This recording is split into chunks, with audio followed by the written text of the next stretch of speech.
One of the new program innovations that was a result of the focus on member recruitment and retention is the member spotlight effort. We have a large club with lots of interesting people as members, and in order to help facilitate relationship building, we'll occasionally profile a current member who you might not have had the opportunity to get to know. I'm now actually so pleased to welcome to the podium Seattle 4 member John Steckler to present this week's Member Spotlight, which is going to be a favorite of mine. Fellow Rotarians, honored guests, for the month of June, our Member Spotlight has found its way to shine on a member who inspires, contributes, excels, and challenges herself as well as the world around her. The Seattle Rotary Spotlight Member of the Month is Assunta, classification media. You know, I have introduced members whose lives were so complex they sounded like chapters in a novel. Well, Assunta's life sounds like an HBO movie. You may think I'm making it up, but it's all very true. Assunta was born in Canton in communist China. Her parents could not be more different. Her mother was so poor she had to drop out of junior high school so she could become a police officer and make money. Assunta's dad was the son of a filthy rich landowner. Her words, not mine. Assunta was born not long after her parents were married, and her little brother Leo came soon after. Now, what also came soon after was the discovery that Assunta's dad already had 2 other wives. Now, even before she found out her husband was a playboy, Assunta's mom wanted out of the marriage. This just helped seal the deal. Now, the other fuel to the divorce fire was when Assunta's mom found out that she could get out of communist China and go to non-communist British-controlled Hong Kong if she divorced Assunta's dad. Well, with the speed of an angry, deceived, and scorned woman, Assunta's mom divorced her father and moved to Hong Kong. After she got settled, she sent for her 5-year-old Assunta to join her, and she planned to get Assunta's brother Leo later. Now, Hong Kong was a beautiful, beautiful, and very expensive city. Assunta and her mother rented a room in a large and colorful rooming house that included other tenants ranging from piano teachers to criminals and everything in between. The little 5-year-old girl you see on the screen had a very interesting life. 1 year after coming to Hong Kong, Assunta's father arrives, penniless, as all of his assets were seized by the communist government. Now, although penniless, he still had some pull, and after pressure from Assunta's mother, he got her enrolled into the largest and one of the best schools in the city. It was a Catholic school, and as such, Assunta had to be baptized Catholic, and the nuns gave her an American name of Assunta, based on our saint, Our Lady of Assumption. Up until that time, Assunta had a Chinese name that I could not ever hope to pronounce.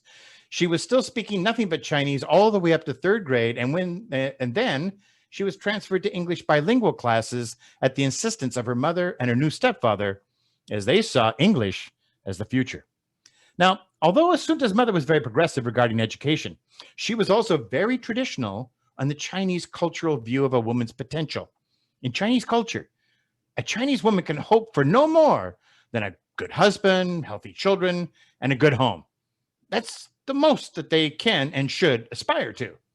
And at first, Assunta thought that, well, this way, yeah, that's the way it is. But at the end of her senior year, she had to take final exams with all the other seniors. She scored in the top 3% of her class. This was unbelievable, unheard of. It opened Assunta's eyes as to what was possible. She could go to college. Heck, she could go to America. It only took 2 things to go to college in America. Number 1, it took courage. And Assunta had a lot of that. And 2, it took money. And Assunta didn't have any of that, but she told her mother and her new stepfather that if they could just pay for the first year, she would pay for the other 3, and they agreed.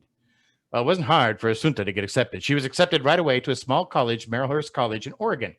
That was the good news. Bad news, Assunta wanted to go to a big school. To Assunta's surprise and joy, in her 2nd year, she was accepted to the University of Washington, where she rekindled her love of cherry blossoms and discovered a new love of small beret hats. To Assunta's surprise and shock, though, was the cost of tuition at this great university.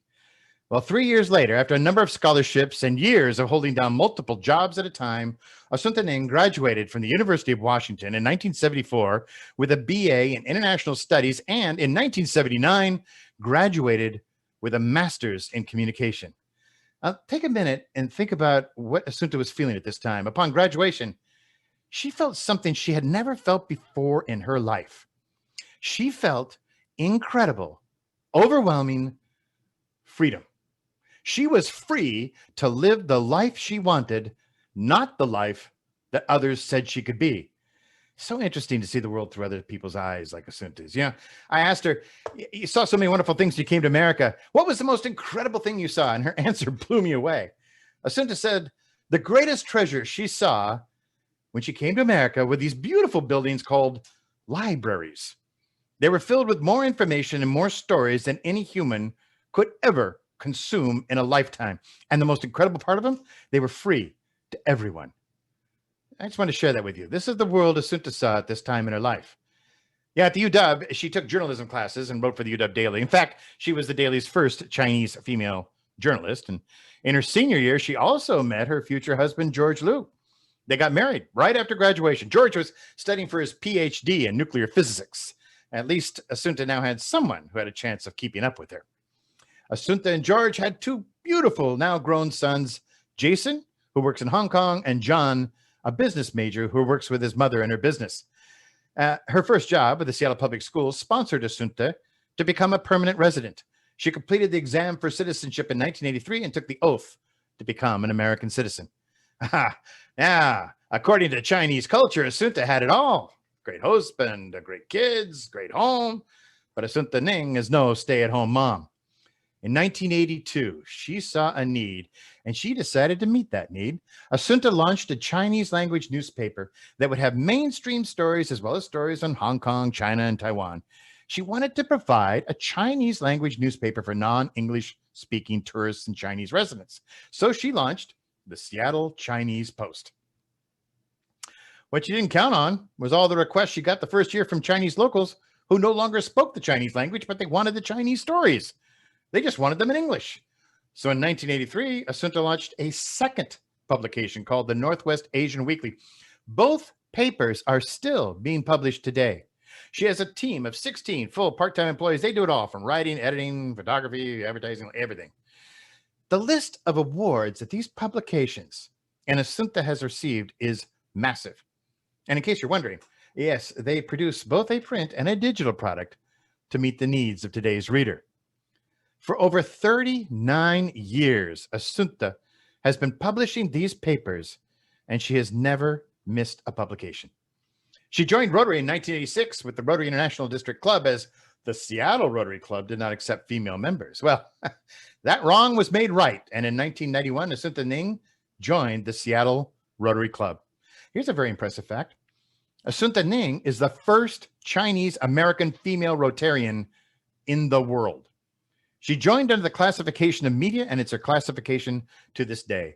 She has been a member of Business Mentors for 20 years. She's received 2 awards from the Foster School of Business in 2017 and 2019 for mentoring women and minority business students. And her work with others, raising over $1 million for 5 scholarship endowments for the UW School of Public Affairs, the Business School, College of Education, Department of Communication, and other Seattle colleges. She loves her association with Seattle Rotary. She has a true passion for the programs and the speakers. She has been and is still inspired by so many of her fellow members. She's overcome so much in her life, accomplished so much, and achieved so many remarkable goals, and received so much recognition. But to me, the most amazing accomplishment is her work to strengthen the Chinese community and the Chinese culture. Her publications gave voice to the Asian community here in the Pacific Northwest. And anytime you strengthen the community, you strengthen the city and our region. She has never fought her culture, but she did challenge it. And in doing so, she helped to strengthen it and not destroy it. I'd have to say, a lot of people owe a lot to Assunta Ning. She's a Rotarian that lives the 4-way test. And in doing so, she makes the world better because of her. Ladies and gentlemen, it's my honor to present our Seattle Rotary Spotlight Member of the Month for June 2021, Assunta Ning, Classification Media. And I'm going to ask Assunta to please unmute herself and say a few words to her fellow Rotarians. John, what a presentation. Thank you. I just want to thank the Seattle Fall for spotlighting me. I'm proud to be a Rotarian and being part of Seattle Fall for over 30 plus years. Maybe I can even beat Doug, maybe 10 more years from now. I see that's the way for my future. I just want to share something with you.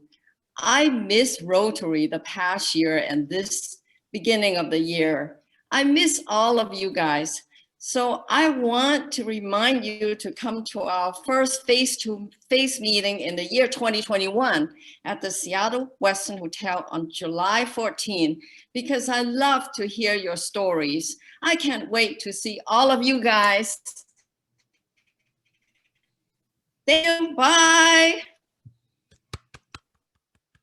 Thank you, and congratulations, Assunta. Thank you so much, John. Assunta, I'm so proud that you're a member of our club, and it's been my pleasure to be your friend and fellow Rotarian.